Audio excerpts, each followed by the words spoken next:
नमस्कार मंडळी, अर्चनाच किचनमध्ये आज आपण पाहणार आहोत अतिशय चविष्ट झटपट तयार होणारे हाय प्रोटीन लाडू। तर हे लाडू बनवण्यासाठी इथे मी खूप कमीत कमी तुपाचा वापर केलेला आहे। जास्त तूप न वापरता हे लाडू बनवलेले आहेत, इतके चविष्ट झालेले आहेत। तर पावसाळ्याचे दिवस सुरू झालेले आहेत, तर यामध्ये ना मस्त हे लाडू बनवून ठेवा आणि दररोज एक लाडू घ्या, म्हणजे तुमची प्रोटीनची मात्रा भरून निघेल। चला मग रेसिपीला सुरुवात करूयात। तर सगळ्यात आधी इथे मी एक कढई घेतलेली आहे। कढईमध्ये आपल्याला इथे 2 वाट्या शेंगदाणे घ्यायचे आहेत। तर इथे मी घरातली एक वाटी सेट केलेली आहे, त्या वाटीने मी सगळं मोजून घेतलेलं आहे। 2 वाट्या शेंगदाणे घेतलेले आहेत आणि शेंगदाणे चांगले खरपूस होईपर्यंत आपल्याला हे भाजून घ्यायचे आहेत। साधारण एक 4 ते 5 मिनिटात शेंगदाणे जे आहेत ना ते आपल्याला चांगले खरपूस भाजून तयार होतात। तर इथे बघू शकता शेंगदाणे छान भाजलेले आहेत। तर हे शेंगदाणे काढून घेऊयात, थंड करून घेऊयात आणि त्याची सालं काढून घेऊयात। तोपर्यंत सेम कढईमध्ये त्याच वाटीने मी 1 वाटी तिळे घेतलेले आहेत, जे पांढरे तिळे आहेत। तर तीळ खरंच खूप महत्त्वाचं काम करतात आपल्या शरीरासाठी। हाडांचं जे दुखणं आहे ना ते तिळामुळे कमी होतं आणि हाडं मजबूत होतात। त्यामुळे इथे आपल्याला तीळ जरूर वापरायचं आहे। तर 1 वाटी भरून मी तीळ छान असं तडतडेपर्यंत भाजून घेतलेलं आहे। तर तीळही काढून घेऊयात। तर आता सेम कढईमध्ये मी इथं 1 चमचा तूप टाकलेला आहे आणि यामध्ये 1 वाटी भरून इथे मी बदाम घेतलेले आहेत। तर बदामही आपल्याला छान असं थोडेसे तडतडेपर्यंत भाजून घ्यायचे आहेत। तर बदामालाही अगदी हलका असा रंग आलेला आहे, तर बदामही काढून घेऊयात आणि सेम कढईमध्ये 1 चमचा पुन्हा तूप टाकते आहे आणि यामध्ये त्याच वाटीने 1 वाटी मी काजू घेतलेले आहेत। तर काजू पण आपण छान असे भाजून घेणार आहोत, अगदी 1 ते 2 मिनिटासाठी। तर मस्त खरपूस भाजून घेतले ना तर लाडूमध्ये त्याची जी चव आहे ना ती खूप छान लागते। त्यामुळे स्लो फ्लेमवर आपल्याला भाजून घ्यायचं, हाय फ्लेम ठेवून भाजायचं नाही। त्यानंतर ना आता इथं पुन्हा 1 चमचा तूपभर टाकून घेतलेला आहे। यामध्ये इथं मी सुकं खोबरं घेतलेलं आहे। त्याच वाटीने 1 वाटी सुकं खोबरं मी असं किसून घेतलेलं आहे, म्हणजे आधी खोबरं किसून घेतलं आणि वाटीने मोजून घेतलेलं आहे। तर 1 वाटी बरोबर हे सुकं खोबरं आहे। तर हेही मी छान भाजून घेतलेलं आहे आणि काढून घेऊयात। आता सेम त्याच कढईमध्ये पुन्हा 1 चमचा तूप टाकलेला आहे। आता यामध्ये आपल्याला मनुके थोडेसे भाजून घ्यायचे आहेत। तर अर्धी वाटी मी इथं मनुके घेतलेले आहेत। तुम्ही काळे मनुके किंवा हे पिवळे मनुके देखील वापरू शकता किंवा दोन्ही पण वापरू शकता। तर माझ्याकडे हे सध्या एवढेच होते, त्यामुळे मी इथे एवढेच मनुके घेतलेले आहेत आणि ते पण आपण छान फुलेपर्यंत भाजून घेणार आहोत। अगदी 1 ते 2 मिनिटामध्ये छान मनुके फुलले जातात आणि मनुके पण आपण एका वाटीत काढून घेऊयात। आता इथे राहिलेला थोडंसं तूप आहे, त्यामध्येच मी हे खजूर घेतलेलं आहे। जे काळे खजूर असतात ना तर ते खजूर त्याच्या बिया काढून घेतलेल्या आहेत। तर खजूर देखील आपल्याला थोडासा परतून घ्यायचा आहे, म्हणजे थोडासा गोळा होईपर्यंत परतून घ्यायचा आहे। तर हे जे खजूर आहे ते आपण लाडूमध्ये वापरणार आहोत। तर खजूर देखील काढून घेऊयात। आता इथे मी तीळ, काजू आणि बदामाचं हे एकत्रित मिक्सर करून घेतलेलं आहे। यातच टरफलं काढलेली शेंगदाणे घेतलेले आहेत, तुम्ही टरफले देखील वापरू शकता। त्यानंतर इथे मी अर्धा किलो हे फुटाणे घेतलेले आहेत। जे भाजलेले फुटाणे असतात ना तर ते फुटाणे घ्यायचे आहेत, व्यवस्थित साफ करून घ्यायचं आहे। त्याची जी काळे टरफलं असतात ना ती पूर्णपणे काढून साफ करून घ्यायचे। तर इथे मी अर्धा किलो हे फुटाणे घेतलेले आहेत।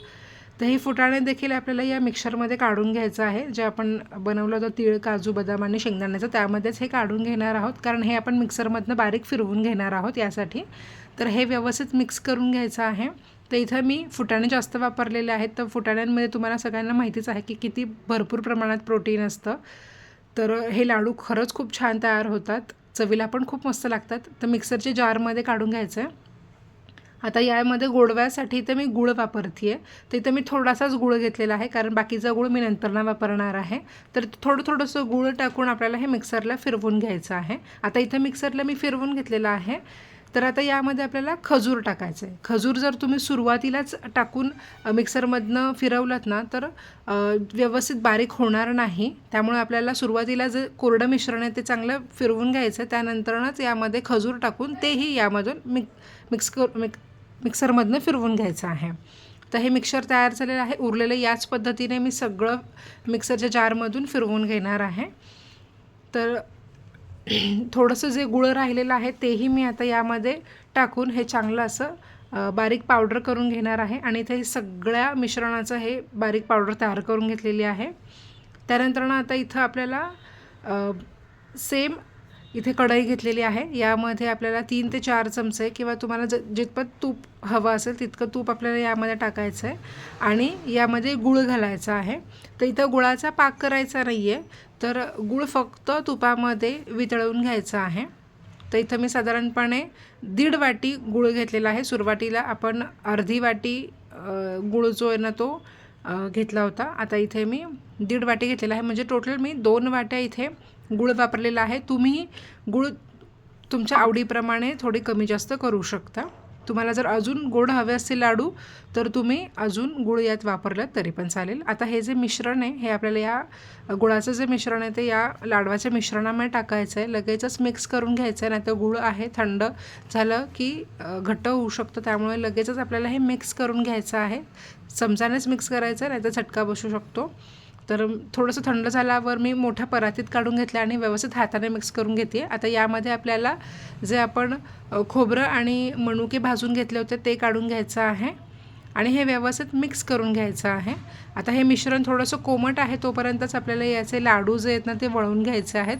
जर मिश्रण थंड झालं तर लाडू वळता येणार नाही. अशा वेळेस मग तुम्ही यामध्ये अजून थोडंसं वरून वितळलेलं तूप टाकू शकता किंवा हेच मिश्रण मग पुन्हा थोडंसं मिक्सरच्या जारमध्ये काढून फिरवून मग लाडू बांधू शकता.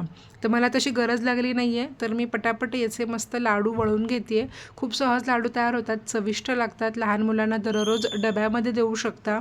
आणि एवढ्या मिश्रणामध्ये किती लाडू तयार झालेत हे आपण वजन करून मी तुम्हाला दाखवणार आहे. सगळे लाडू वळून घेतलेले आहेत, वजन करून बघूयात. तर इथं वजनात तुम्ही बघू शकता लाडू सगळे एकसारखे वळले गेलेले आहेत आणि भरपूर लाडू तयार होतात. तुम्ही महिनाभर हे लाडू स्टोअर करून ठेवू शकता, अजिबात खराब होत नाही. चवीला अप्रतिम लागतात. लहान मुलांना डब्यात देण्यासाठी खूप चांगलं ऑप्शन आहे. तुम्ही हे सकाळी दररोज हे लाडू खाऊ शकता, म्हणजे भरपूर शक्ती येईल. कारण यात आपण भरपूर प्रमाणात फुटाणे वापरलेले आहेत. फुटाणे आपण असे कधीच खात नाही, पण लाडू बनवून जर का तुम्ही केलेत ना तर तुम्ही दररोज एक लाडू खाल्लात ना तर हे फुटाणे नक्कीच तुमच्या शरीरात जातील आणि याचे फायदे तुम्हाला मिळतील. तर आजचा हा व्हिडिओ तुम्हाला कसा वाटला हे मला कमेंट करून सांगायला विसरू नका. व्हिडिओ आवडला असेल तर व्हिडिओला लाईक, शेअर, कमेंट आणि चॅनलला सबस्क्राईब करायला विसरू नका. भेटूयात पुढच्या छानशा रेसिपीमध्ये. तोपर्यंत मस्त खा.